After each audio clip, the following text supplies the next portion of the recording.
The EU started its Emissions Trading System, or ETS, in 2005 to reduce greenhouse gas emissions in a cost-effective way.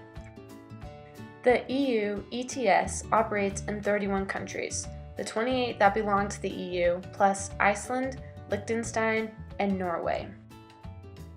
An emissions cap is set to regulate the total amount of greenhouse gases that can be emitted each year.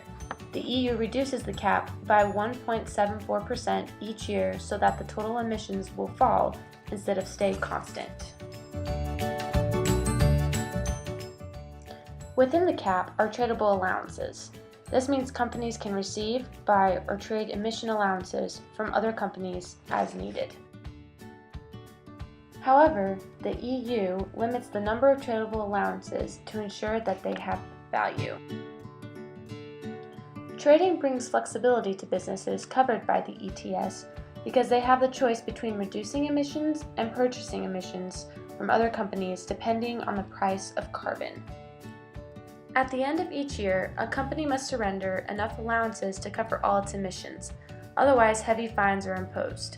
If a company reduces its emissions, it can keep the spare allowances to cover its future needs, or else auction them to other companies that are short of allowances. The process of auctioning is supervised by the EU ETS Auctioning Regulations Committee to ensure that they are conducted in an open, transparent, harmonized, and non-discriminatory manner. People opposed the ETS regulations at first, but since its start in 2005, the EU ETS has driven significant reductions in greenhouse gas emissions even during periods of growth in Europe's gross domestic product, sparked innovation in low-carbon processes, and achieved these results at just a fraction of the predicted costs, with no negative effects on Europe's overall economy. Emissions from installations in the ETS are falling as intended.